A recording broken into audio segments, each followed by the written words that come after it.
ਤੇ ਸੋਹਰਿਆਂ ਨੇ ਭੜਕਾਇਆ ਉਹਨੂੰ ਤੇ ਮੈਨੂੰ ਕਹਿੰਦਾ ਮੈਂ ਉਹਨੂੰ ਇਹੋ ਹੀ ਕਿਹਾ ਕਿ ਚਲਾ ਚੱਲੀਏ ਤੇ ਮੈਨੂੰ ਕੁੱਟਣਾ ਸ਼ੁਰੂ ਹੋ ਗਿਆ। ਕੀ ਨਾਂ ਹੈ ਤੁਹਾਡੇ ਬੇਟੇ ਦਾ ਜੀ? ਵਜਾਹਤ ਅਲੀ। ਮੈਨੂੰ ਕੁੱਟਣਾ ਸ਼ੁਰੂ ਹੋ ਗਿਆ ਤੇ ਉਹਦੀ ਬੁੱਢੀ ਨੇ ਅੱਗੋਂ ਬੁੱਢੀ ਮਰਵਾਉਣ ਲਈ ਲਿਆਈ ਹੈ ਮੈਨੂੰ। ਬੁੱਢੀ ਨੇ ਮੈਨੂੰ ਕੁਟਾਇਆ ਹੱਥੀ ਸਾਹਮਣੇ ਖਿਲਾੜ ਕੇ ਕਿ ਤੁਸੀਂ ਕਰੋ ਗੱਲ। ਕਹਿੰਦੀ ਹੈ ਤੂੰ ਪੈ ਜਾ ਇਹਨੂੰ ਜਿਹੜਾ ਉਹ ਕਹਿੰਦਾ ਮੈਂ ਤੁਹਾਨੂੰ ਛੱਡਣਾ ਨਹੀਂ, ਮੈਂ ਤੁਹਾਨੂੰ ਚੰਗਾ ਧੋਣਾ। ਬੇਟਾ ਤੁਹਾਡਾ ਕਹਿੰਦਾ? ਬੇਟਾ ਕਹਿੰਦਾ ਵਜਾਹਤ ਅਲੀ ਕਹਿੰਦਾ। ਵਜਾਹਤ ਅਲੀ ਕਹਿੰਦਾ ਮੈਂ ਚੰਗਾ ਧੋਣਾ, ਮੈਂ ਛੱਡਣਾ ਨਹੀਂ। ਇੱਥੇ ਪੂਰਾ ਮਹੱਲਾ ਵੇਖ ਗੰਢਿਆ। ਅਸੀਂ ਸਾਰਿਆਂ ਨੇ ਕਿਹਾ, ਉਹਨੇ ਕੰਨਾਂ ਨੂੰ ਹੱਥ ਲਾਇਆ, ਉਹਨੇ ਕਿਹਾ ਓਏ ਤੂੰ ਦੋ ਖਰੀਦ ਲਈ ਹੈ, ਦੁਨੀਆ ਤੇ ਖਰੀਦਣ ਡਿਆ, ਤੂੰ ਪਿਓ ਨਾ ਇਹਨੂੰ ਮਾਰਨ ਡਿਆ। ਤੇ ਮੈਂ ਚੁੱਪ ਕਰ ਗਿਆ। ਅੱਗੋਂ ਤੇ ਮਹੱਲੇ ਵਾਲਿਆਂ ਨੇ ਮੁੜ ਕੇ ਗਏ, ਚਲੇ ਗਏ ਨੇ। 8-9 ਵਜੇ ਫੇਰ ਆਏ ਨੇ। 9 ਵਜੇ ਉਹ 15-20 ਬੰਦੇ ਸੀ, ਮੋਟਰਸਾਈਕਲਾਂ ਤੇ ਆਏ ਨੇ। ਸਾਡੇ ਦਰਵਾਜ਼ੇ ਨੂੰ ਇੱਟਾਂ ਮਾਰ ਕੇ ਤੇ ਇੰਝ ਸੀ ਜਿਵੇਂ ਕੋਈ ਤੂਫਾਨ ਸੀ। ਵਜਾਹਤ ਅਲੀ ਲੈ ਕੇ ਵਜਾਹਤ ਅਲੀ ਲੈ ਕੇ ਆਇਆ। ਵਜਾਹਤ ਅਲੀ ਲੈ ਅਸਲਾ ਲੈ ਕੇ ਆਇਆ। ਆਹੋ ਅਸਲਾ ਲੈ ਕੇ ਆਏ ਸੀ, ਲੇਕਿਨ ਚਲਾਇਆ ਨਹੀਂ ਉਹਨਾਂ ਨੇ। ਚਲੇ ਉਂਝ ਗਏ ਨੇ, ਅਸਲਾ ਲੈ ਕੇ ਆਏ ਸੀ। 3 ਮੋਟਰਸਾਈਕਲਾਂ ਤੇ 3 ਜਣੇ ਬੈਠੇ ਸੀ, ਬਾਲ ਪੱਟੇ ਰੱਖੇ ਸੀ ਉਹਨਾਂ ਨੇ ਜਿਵੇਂ ਬਦਮਾਸ਼ ਨੇ।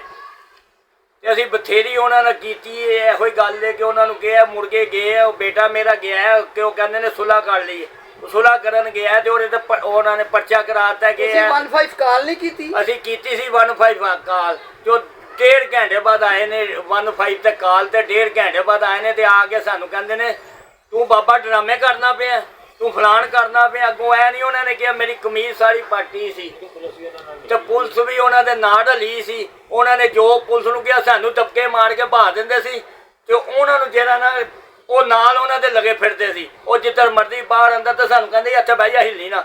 ਜੇ ਅਸੀਂ ਕੋਈ ਗੱਲ ਕਰੀ ਦੀ ਕਹਿੰਦੇ ਚੁੱਪ ਕਰ, ਤੇਰੇ ਪਰਚਾ ਕਰਕੇ ਤੈਨੂੰ ਹੁਣੇ ਅੰਦਰ ਸੁੱਟ ਦਿਆਂਗੇ, ਬਾਬਾ ਤੈਨੂੰ ਜ਼ਲੀਲ ਕਰ ਦਿਆਂਗਾ, ਜ਼ਲੀਲੋ ਖਵਾਰ ਤੈਨੂੰ ਜਾਣ ਨਹੀਂ ਦੇਣਾ। ਤੁਹਾਡੀ ਕਿਸੇ ਬੇਟੀ ਨੂੰ ਵੀ ਲੈ ਕੇ ਗਏ? ਬੇਟੀ ਵੀ ਨਾਲ ਗਈ ਹੈ। 3:45 ਵਜੇ ਅਸੀਂ ਬੇਟੀ ਨੂੰ ਲੈ ਕੇ, ਬੇਟੀ ਤੇ ਮੈਂ ਦੋਵੇਂ ਹੀ ਆਇਆ। ਥਾਣਾ ਸ਼ਾਦਬਾਗ ਲੈ ਕੇ ਗਿਆ ਜੀ? ਥਾਣਾ ਸ਼ਾਦਬਾਗ ਅੰਬਰ ਰੋਡ। ਹਾਂਜੀ। ਤੇ ਇਹਨਾਂ ਨੇ ਸਾਡੀ ਕੋਈ ਨਹੀਂ ਸੁਣੀ ਨਾ ਸਾਨੂੰ, ਤੇ ਇੰਝ ਜ਼ਲੀਲੋ ਖਵਾਰ ਇਹਨਾਂ ਨੇ ਕਰਤਾ। 3:45 ਵਜੇ ਦੇ ਉਹ ਲਗੇ ਫਿਰਦੇ ਰਹੇ ਨੇ, ਉਹਨਾਂ ਦੇ ਨਾਲ ਲਗੇ ਫਿਰਦੇ ਨੇ। ਉਹ ਇਹਨਾਂ ਦੇ ਸੱਜਣ ਸੀ, ਦੋਸਤੀ ਸੀ ਇਹਨਾਂ ਦੇ ਨਾਲ। ਉਹਨਾਂ ਦੀ ਜੋ ਤੁਸੀਂ ਅਪੀਲ ਕਰਨਾ ਚਾਹੁੰਦੇ ਹੋ ਵਜ਼ੀਰੇ ਆਲਾ? ਹੁਣ ਵਜ਼ੀਰੇ ਆਲਾ ਪੰਜਾਬ ਨੂੰ ਅਪੀਲ ਕਰਨਾ ਚਾਹ ਰਹੇ ਹੋ? ਸਾਡਾ ਜਿਹੜਾ ਇਨਸਾਫ ਕੀਤਾ, ਸਾਨੂੰ ਮਾਰੇ ਉਹ ਮਾਰ ਕੇ ਸਾਡੇ ਤੇ ਦਹਿਸ਼ਤ ਕਰਦੀ ਨਹੀਂ ਪਾ ਕੇ ਤੇ ਫਿਰ ਸਾਡੇ ਮੁੰਡੇ ਨੂੰ ਅੰਦਰ ਕੱਢਤਾ ਇਹਨਾਂ ਨੇ, ਪਰਚਾ ਕਰ ਦਿੱਤਾ ਉਹਦੇ ਤੇ। ਸੁਣਦੇ ਨਹੀਂ ਸਾਡੀ। ਜਰਾ ਗੱਲ ਹੁੰਦੀ ਸੀ ਮੈਨੂੰ ਦਬਕਾ ਮਾਰ ਦਿੰਦੇ, ਬਾਬਾ ਚੁੱਪ ਕਰਕੇ ਬਹਿ ਜਾ, ਤੈਨੂੰ ਅੰਦਰ ਕਰ ਦਿਆਂਗਾ। ਉਹਨੇ ਪਰਚਾ ਕੱਢ ਕੇ ਤੈਨੂੰ ਜੇਲ੍ਹ ਹੀ ਸੁੱਟਣਾ ਹੀ। ਧਮਕੀਆਂ ਲਾਂਦਾ ਸੀ ਮੈਨੂੰ ਤੋਂ। ਅਸੀਂ ਗੱਲ ਹੀ ਕੋਈ ਨਹੀਂ ਕੀਤੀ। ਅਸੀਂ ਚੁੱਪ ਕਰਕੇ ਬਹਿ ਗਏ, ਸਾਈਡ ਤੇ ਨੁਕਰੇ ਲੱਗ ਕੇ। ਬੁੱਢਾ ਬੰਦਾ ਵਾ ਕੀ ਕਰਦਾ, ਨਾਲੇ ਪੁੱਤਰਾਂ ਨੇ ਮਾਰਿਆ, ਉਹਨੇ ਪੁੱਛਿਆ ਹੀ ਨਹੀਂ ਉਹਨੂੰ ਕਿ ਮਾਰਿਆ ਕਿਉਂ ਹੀ ਆਪਣੇ ਪਿਓ ਨੂੰ। ਮੇਰੇ ਮੁੰਡੇ ਨੂੰ ਨਹੀਂ ਪੁੱਛਿਆ। ਸਹੁਰੇ ਉਹਦੇ ਨਾਲ ਲੈ ਸੀ, ਉਹਨਾਂ ਨੇ ਮਰਵਾਇਆ ਮੈਨੂੰ। ਗਾਲਾਂ ਕੱਢਦਾ, ਕਹਿੰਦਾ ਜੋ ਹੁੰਦਾ ਹੀ ਕਰ ਲੈ, ਮੈਂ ਤੁਹਾਨੂੰ ਛੱਡਣਾ ਨਹੀਂ। ਹੁਣ ਤੁਸੀਂ ਵਜ਼ੀਰੇ ਆਲਾ ਕੋਲੋਂ ਅਪੀਲ ਕਰ ਰਹੇ ਹੋ? ਹਾਂ ਅਸੀਂ ਅਪੀਲ ਕਰ ਰਹੇ ਹਾਂ ਕਿ ਇਨਸਾਫ ਕਰੋ ਕਿ ਮੈਨੂੰ ਮਾਰਦੇ ਨੇ, ਮੇਰੇ ਨਾਲ ਜ਼ੁਲਮ ਕਰਦੇ ਨੇ। ਮੈਂ ਕਿਹਨੂੰ ਦੱਸਾਂ ਜਾ ਕੇ?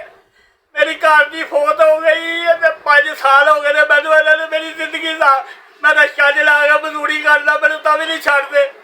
ਮੇਰਾ ਟੁੱਟਾ ਰਿਕਸ਼ਾ ਜਿਹੜਾ ਮੈਂ ਚਲਾ ਕੇ ਤੇ ਰੋਟੀ ਕਮਾ ਕੇ ਖਾਂਦਾ, ਤਾਂ ਵੀ ਨਹੀਂ ਮੇਰੀ ਜਾਨ ਛੱਡਦੇ। 1 ਰੁਪਈਆ ਨਹੀਂ ਦਿੰਦੇ। ਇਨਸ਼ਾਅੱਲਾ ਬਜ਼ੁਰਗੋ ਅਸੀਂ ਥਾਣਾ ਸ਼ਾਦਬਾਗ ਵਿੱਚ ਵੀ ਜਾਵਾਂਗੇ, ਉੱਥੋਂ ਦੇ ਹਕਾਇਕ ਜੋ ਅਸੀਂ ਸੁਣਾਂਗੇ ਵੀ ਔਰ ਦਿਖਾਵਾਂਗੇ ਵੀ। ਇਨਸ਼ਾਅੱਲਾ ਬੇਫਿਕਰ ਹੋ ਜਾਓ। ਵਜ਼ੀਰੇ ਆਲਾ ਨਾਲ ਤੁਸੀਂ ਹੁਕੂਮਤ ਨੂੰ ਅਪੀਲ ਕੀਤੀ ਹੈ ਤੇ ਇਨਸ਼ਾਅੱਲਾ ਤੁਹਾਡੀ ਦਾਦ ਰਸੀ ਜ਼ਰੂਰ ਹੋਏਗੀ। ਮਿਹਰਬਾਨੀ, ਸ਼ੁਕਰੀਆ।